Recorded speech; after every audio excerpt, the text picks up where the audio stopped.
Virat Kohli built an 8-acre home with no television. Rule number 1, no phone for the first hour. నమస్తే అండి. మనం ఈరోజు వచ్చేసి ఒక చిన్న టాపిక్ అయితే డిస్కస్ చేద్దాం. ఈ మధ్య సోషల్ మీడియాలో ఒక విషయం బాగా వైరల్ అవుతుంది. అదేంటంటే సమంత ఉదయం లేచిన వెంటనే ఫోన్ చూడరంట. విరాట్ కోహ్లీ ఇంట్లో టీవీకి అంత ప్రాధాన్యం ఇవ్వలేదంట. అసలుకి టీవీయే ఉండదంట. ఇలాంటి విషయాలైతే మనందరం చూస్తుంటాము. లైక్ చేస్తాం, షేర్ చేస్తాం. కానీ ఒకసారి మన ఇంటి గురించి ఆలోచిస్తున్నామా? మన పిల్లల చేతిలో మాత్రం చిన్న వయసులోనే మొబైల్ ఎందుకు పెడుతున్నాం? నేను చాలా సార్లు షాపింగ్‌కెళ్ళినప్పుడు గమనించాను.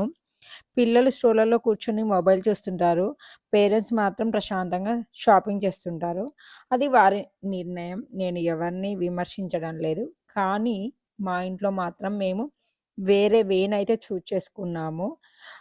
మా పాప ధన్విక ఇప్పుడు 4 ఇయర్స్. ఇప్పటికీ మొబైల్ లేదా టీవీపై ప్రత్యేక ఆసక్తి లేదు. దానికి ఒకే ఒక కారణం పిల్లలకు స్క్రీన్ ఇవ్వడం కంటే మన సమయాన్ని ఇవ్వడం అనేది చాలా ఇంపార్టెంట్. మనం వాళ్ళతో టైమ్ స్పెండ్ చేయాలి. ఇంట్లో నేను తనతో ప్లే చేస్తాను అండ్ టాక్ చేస్తాను. స్టోరీస్ చెప్తుంటాను. కొత్త కొత్త ఆటలైతే నేర్పిస్తూ ఉంటాను.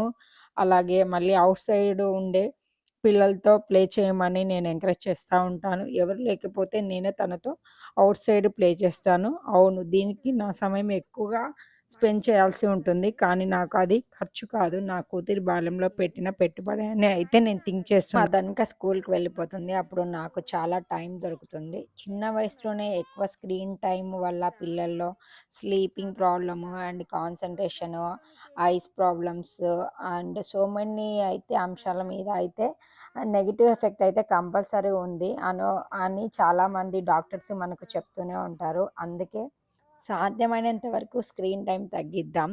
సాధ్యమైనంత వరకు పిల్లలతో మనం టైం స్పెండ్ చేద్దాం. ఎందుకంటే పిల్లలకు మంచి ఫ్రెండ్స్ అనేవాళ్ళు ఔట్ సైడ్ కాదు. పేరెంట్స్ మోస్ట్ వాల్యుబుల్ ఫ్రెండ్స్ అని నా ఒపీనియన్. సో, మీరు ఈ వీడియో ఒక్క పేరెంట్‌కైనా ఆలోచించేలా చేస్తే నా నా వాట్ వి కెన్ కాల్ నా ప్రయత్నం అయితే సక్సెస్ అయినట్టే. So, thank you so much.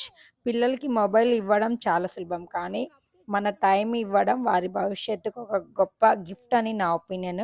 నా కూతురు ధన్వికతో నేను అనుసరిస్తున్న చిన్న చిన్న హ్యాబిట్స్, నా వ్యక్తిగత అనుభవం మాత్రమే మీకు షేర్ చేస్తున్నాను. మీ ఇంట్లో కూడా స్క్రీన్ టైమ్ ఎలా నియంత్రిస్తున్నారు కామెంట్‌లో చెప్పండి.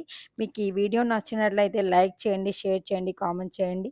ఇలాంటి మరిన్ని వీడియోస్ కోసం అయితే నా అకౌంట్‌ని ఫాలో చేయండి. Thank you so much for watching.